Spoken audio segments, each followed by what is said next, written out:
నా గుండెల్లో ఇది. హే చిత్తూరు, అందరూ బాగుంది. నేను మీ చిత్తూరు అబ్బాయి.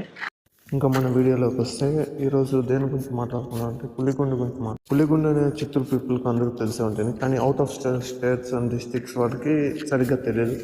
ఈ పులిగుండ ప్రత్యేకత ఏమంటే, పులిగుండ ఎక్కడ ఉందంటే చిత్తూరు నుంచి ఒక 10 కిలోమీటర్స్లో ఆ కలవకొండ నుంచి పెనుమల మధ్యలో ఉంటుంది. ఇక్కడ ప్రత్యేకత ఏమిటంటే ఇక్కడ శివుడు స్వయంభుగా నిలిచారని అందరూ చెప్పుకుంటారు. ఒక కొండ శివుడు అని, ఇంకో కొండ పార్వతి అని అందరూ చెప్పుకుంటూ ఉంటారు. ఇంకోటి ఏమంటే ఈ కొండ చుట్టూ వేరే కొండ ఉండదు. స్ట్రైట్గా వెళ్ళినప్పుడు ఒకసారి రైట్ తిరిగి చూస్తే శివలింగ ఆకారం నిలిచి ఉంటుంది.